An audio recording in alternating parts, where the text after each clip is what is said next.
Ayan guys, oh, ganito dito kalinis, kadisiplinado. Ayan, kasi pag magbaha, wala tayong nakikitang mga plastic, wala tayong nakikitang mga naglutang-lutang na mga basura. Ganyan kalinis, oh.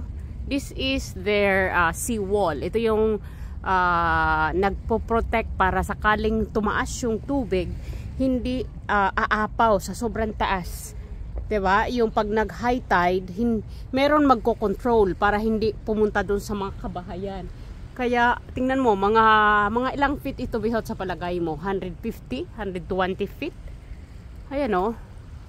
So, hindi ito flood control, pero ito yung pinaka ano nila dito, seawall, na sakaling mag-high tide, etong tubig, etong dagat, hindi basta-basta makakapunta doon kasi ang taas oh.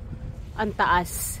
Pwera lang kung talagang yung tinatawag nating dilubyo na, yung talagang, 'di ba, may mga time na yung flooding ay hindi na nako-control.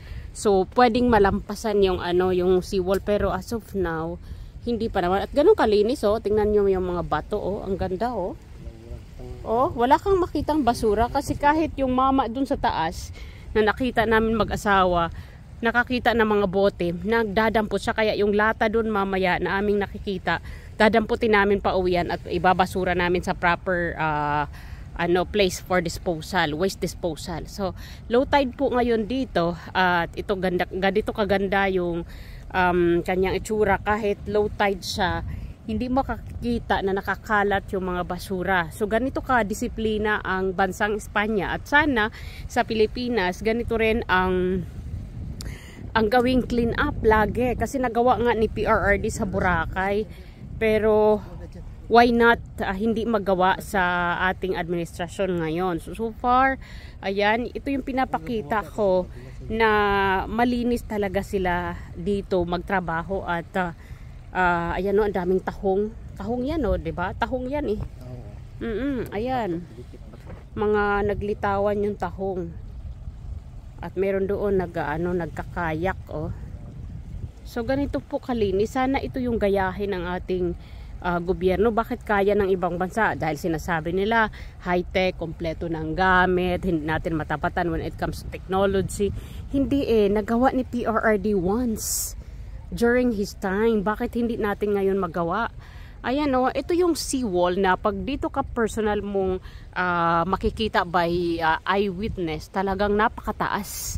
Mga 150 feet ito na hindi basta-bastang aapaw yung tubig high tide kapag, ayan, ngayon low tide kasi ngayon eh. Kaya nakikita nyo guys, wala akong nakitang basura.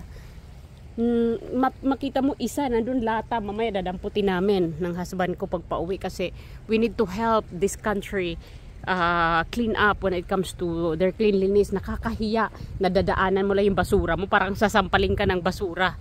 So mamaya dadamputin namin ng asawa ko at ilalagay namin sa tamang basurahan. So ito yung mga rocks oh. Kita nyo guys, ang daming mga rocks doon oh. Diba? May nakita ba kayong plastic na lumutang-lutang? Wala. Ganito kalinis at ganito kadisiplina ang bansang Espanya. Parati ako nandito, siguro taon-taon nandito ako dahil inaano ko talaga, binavlog ko ito kung ano ba yung pagkakaiba nung noon at ngayon. Pero still, nami-maintain nila yung kanilang cleanliness. Ang ganda talaga oh. So, walang, ayan oh.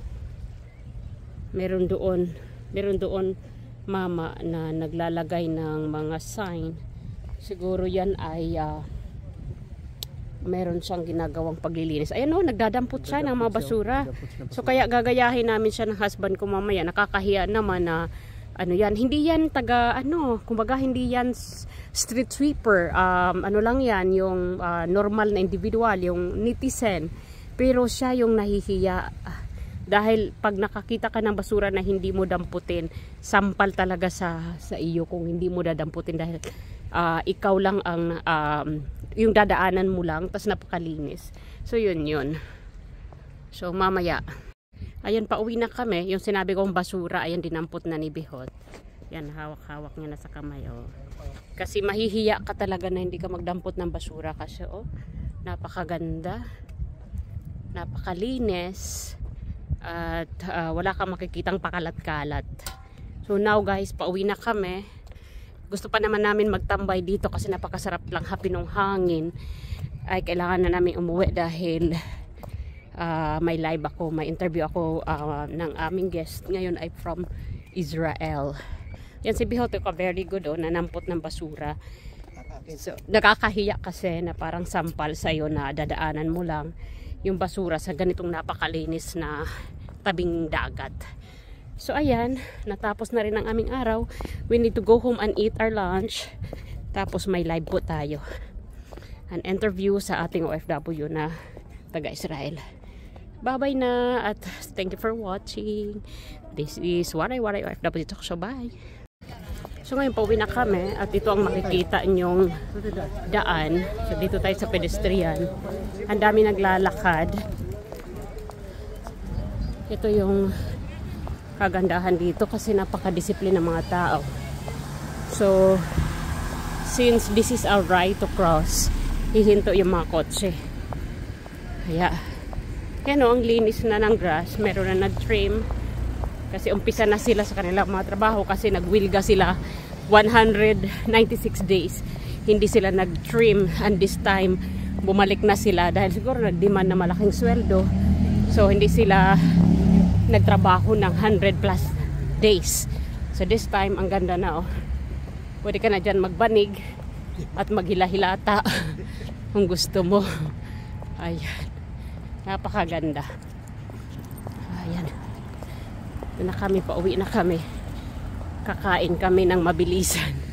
Dito kami dadaan para ma-tour namin kayo sa napakagandang lugar ng Getxo.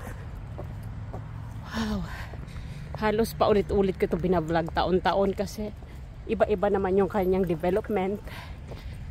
So ayan, paakyat na dito.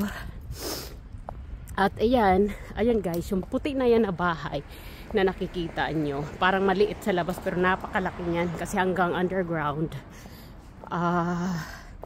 Ano po yan, bahay yan ng matanda na inaalagaan ko, pero ang nakatira dyan ay mga anak, 5 pamilyang nakatira.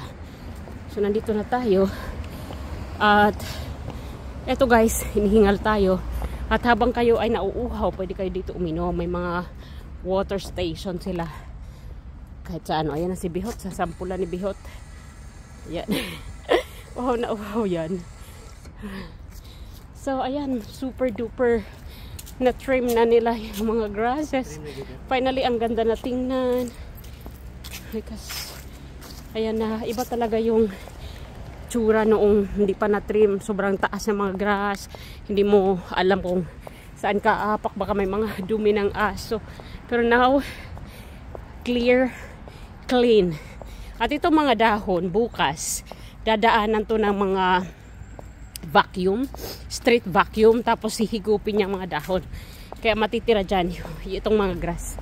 Meron sila dyan vacuum cleaner o yung parang they call here suplador. Suplador is to parang yung sisip-sipin yung mga waste o mga hindi kaaya-aya sa kalsada. So now, ayan, ang laki-laki ng bahay na yan. Tapos yung puti kay matanda, ito hindi, kapitbahay lang. So we're crossing to the highway para umuwi sa bahay. At pababa kami dyan sa isang parang bridge. At yun na yun, bahay na ni matanda. Dito si Bihot saka si Rory nagsa-standby. At eto yung highway. Kukross tayo dito sa highway. Siyempre gagamit tayo ng pedestrian kasi para hindi tayo mamulta.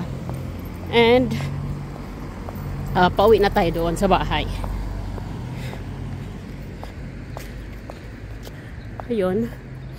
Buong maghapon namin nag-enjoy kami kasi nakapamasyal, nakalanghap ng hangin.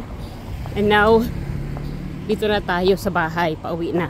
So, ito yung bridge na sinasabi ko sa inyo. Ayan o. At yung tram naman doon. So, yung tram, yan. Ito, gasolinahan yan, yung SEPSA. Ito, bangko. So, now we are going down to this small bridge. At sa bungad noon ay bahay na ni matanda. So, hindi ko na i-video. So, thank you for watching.